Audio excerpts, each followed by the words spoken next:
Nothing in here but a stamp.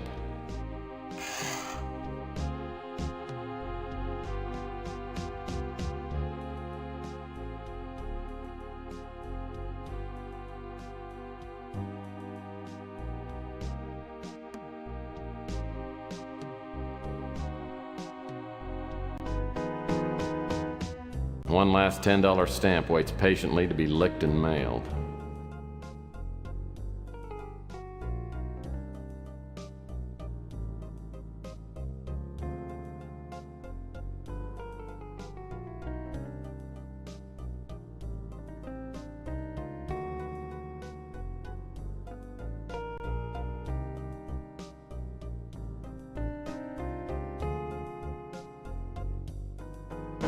I call this painting The Big Spill.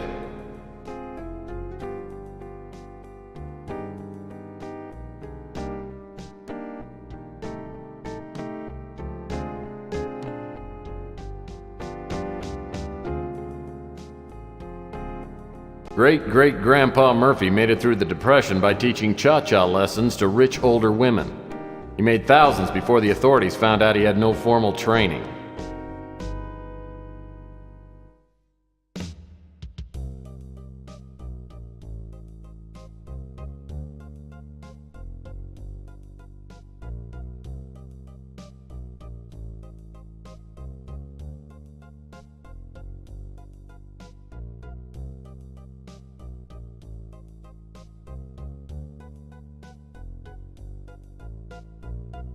Nothing in here but a pen.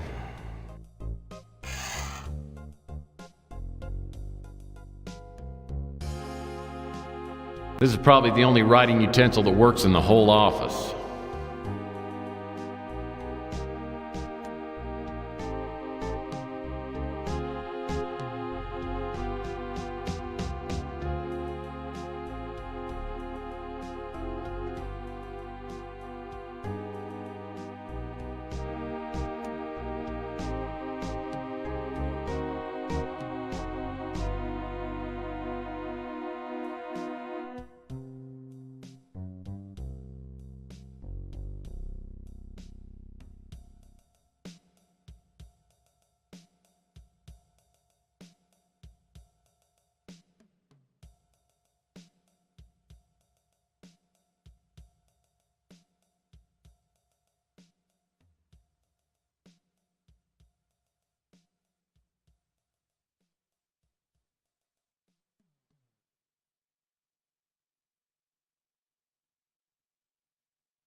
My gun.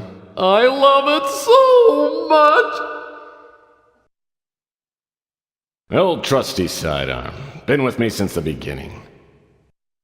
You want some of this, huh? Bam, bam! Hey, bam, bam, bam! Bam! Bam, bam! Bam! And you!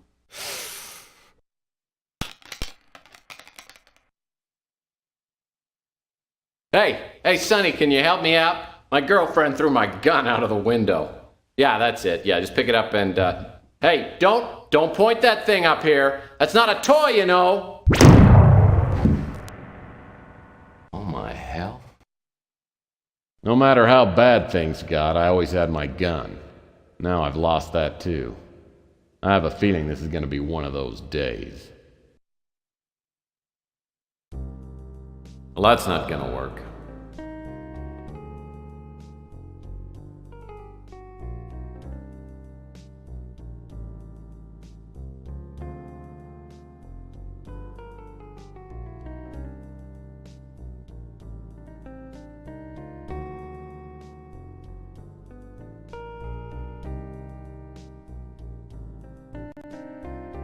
My phonograph's an old family heirloom. I love the...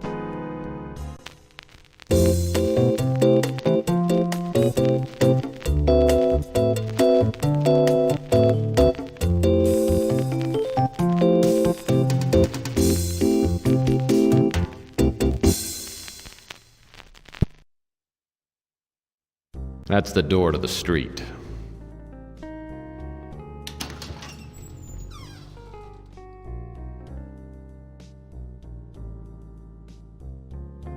The air outside feels thick, like I'm breathing through a pair of dirty gym socks.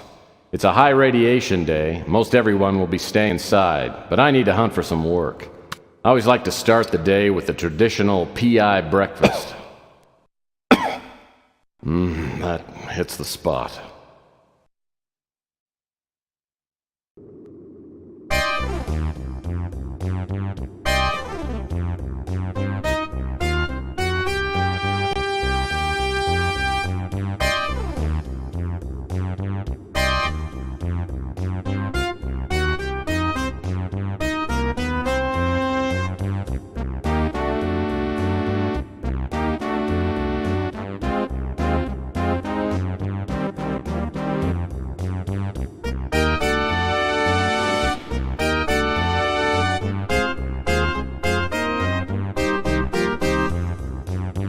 Surprisingly, the auto postbox has no graffiti on it. Maybe people around here are finally starting to respect our government and its fine agencies.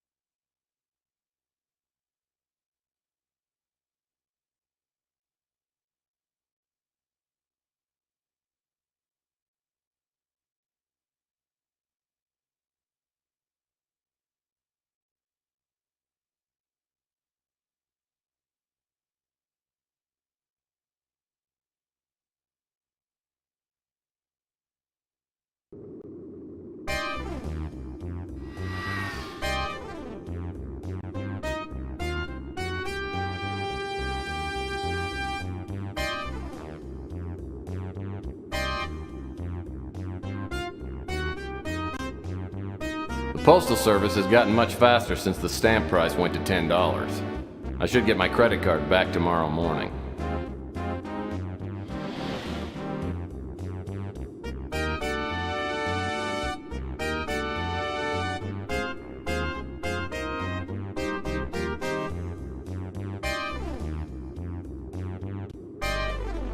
Chelsea's a hot little number. I hear she's a mutant, but it doesn't show. The only weird thing about her is she won't go out with me. Chelsea Bando's the kind that could hold her own with anyone, but she has a way of turning my knees to jelly. She's a mutant just like everyone else in this part of town, but she's a real beauty. Well, hello, stranger.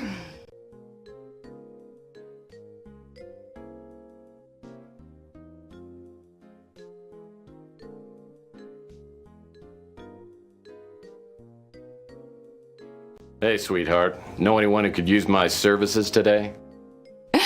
Well, I guess that depends on which services we're talking about, big guy.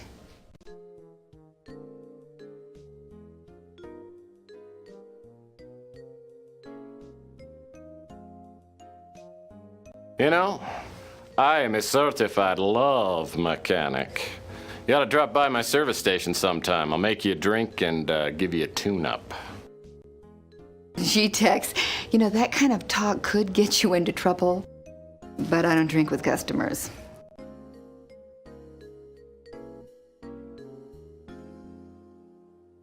Well, not even with the hottest PI in town? Well, maybe, but I hear he's busy. So, is there something I can do for you?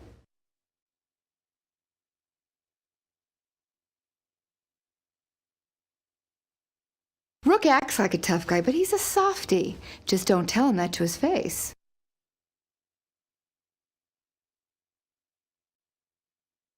Oh, you know me, Tex. I'm just making ends meet. I love Louis, but his friendliness doesn't fool me. He's a sharp one. He knows everything that's going on in this neighborhood.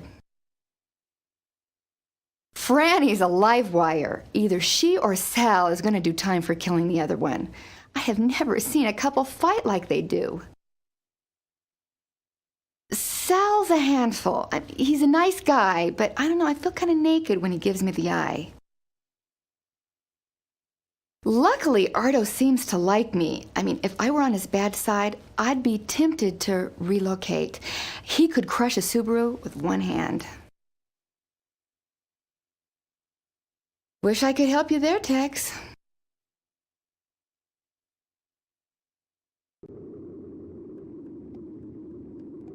Chelsea runs a first-rate newsstand.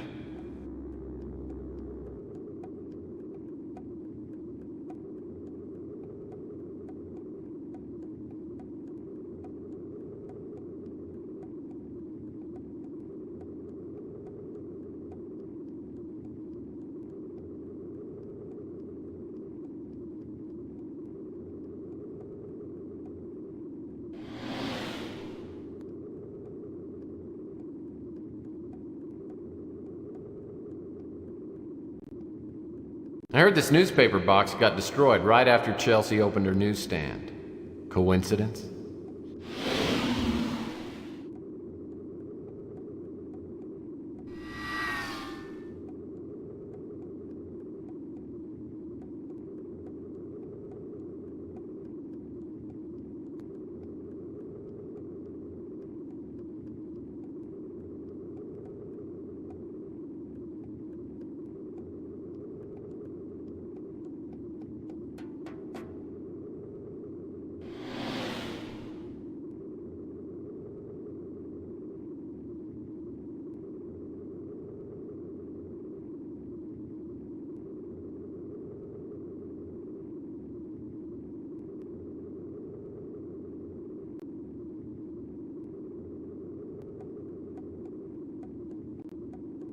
This is the brand new electronics shop outlet. No pun intended.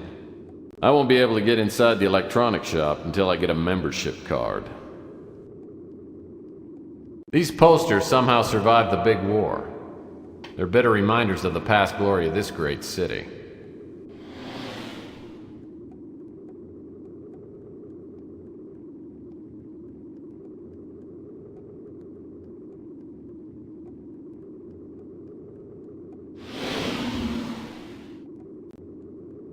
Francesca Lucido makes the spiciest pizza in the city.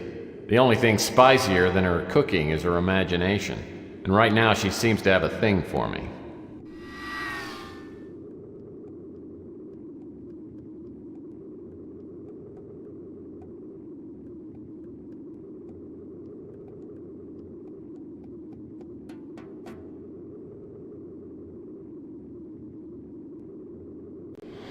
Louis Laments runs the Brew and Stew, which is a local hangout.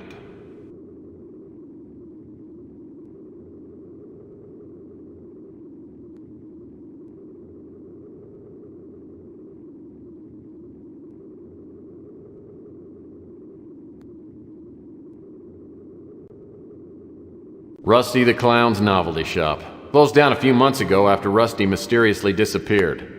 The police suspect foul play, but I think he probably just choked to death on his own bad jokes. The Golden Gate Hotel was once known as the Waldorf of the Pacific. Its halls are still sturdy, and the walls have worn well, but there's nobody living inside.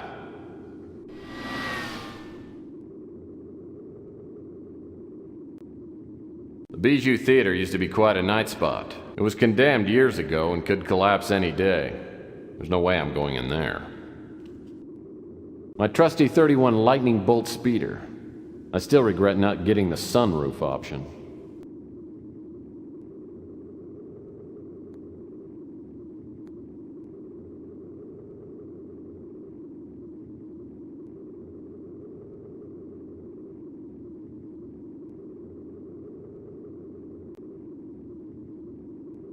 Well, this is a section of the Bay City Mirror. It's a weekly newsletter that covers local goings-on written by mutants for mutants. I'd subscribe if they had a comics page.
Rook Garner runs this pawn shop.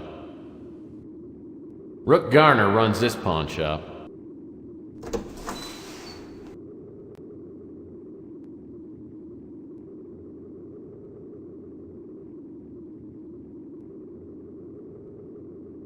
Rook Garner runs this pawn shop. He's a crusty old World War III vet with a face like a raisin and a tongue like a butcher's cleaver.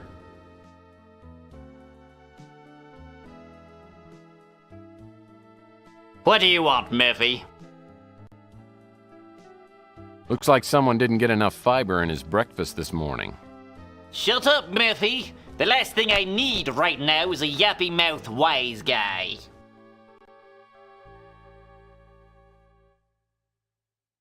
Okay, Rook. What's the scoop? Last night someone broke into my pawn shop. I don't usually have anything of great value, but yesterday I gave out a fair amount of cash for an extremely valuable diamond bracelet. How much is a fair amount of cash? In this case, $8,000.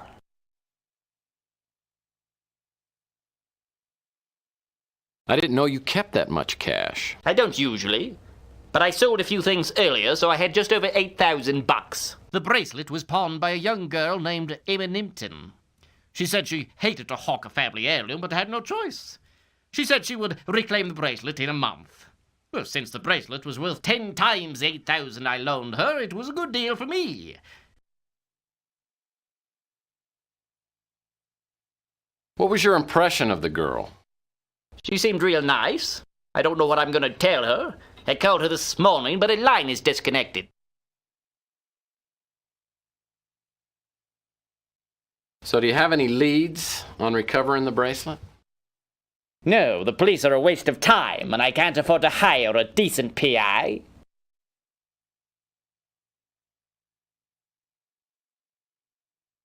I guess this means you don't consider me good enough to help track down the bracelet? I'd appreciate your help. I'm not a rich man, but if you find the bracelet, I'll owe you a few favors, which could come in handy. Come back here and I'll show you where they broke in. Rook takes me out back and shows me where the burglar broke in. The back window is busted out and the latch is ripped. It's a sloppy job. As I start my investigation, I'm looking for information to enter into my crime-link computer back at the office. One thing's for sure, Emma Nimpton won't be one of the suspects' names. Every PI worth his salt knows that's not my name spelled backwards. I wonder what all these garbage cans are doing around here. Maybe Rook is running a low-rent hostel.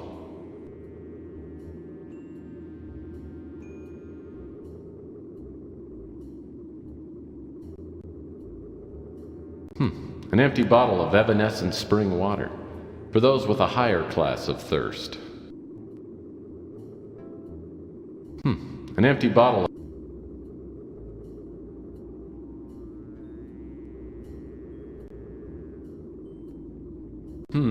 It's one of those basketballs they used to give away at Weenie World. 10 seconds left. Down by 1. Murphy has the ball. He fakes. He drives. It's a 360. He's fouled. These disgusting piles of trash remind me of Aunt Betty's annual yard sales. Well, that steep staircase looked really hard to climb. Reminds me of playing hoops when I was younger, in the days before my lower vertebrae turned into petrified rock.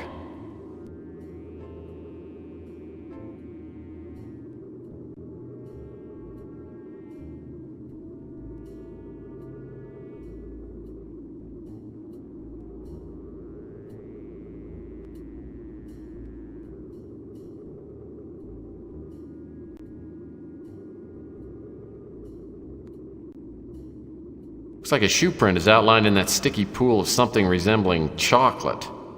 Footprints about a size 14. The empty bottles of chocolate syrup lying all around this alley all look like they've been licked clean.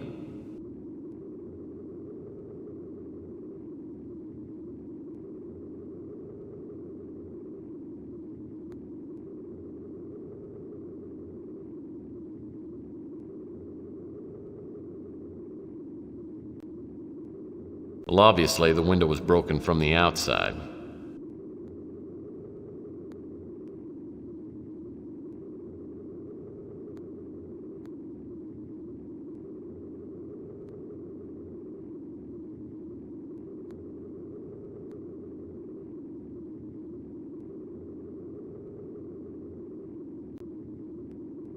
These disgusting piles of trash remind me of Aunt Betty's annual yard sales.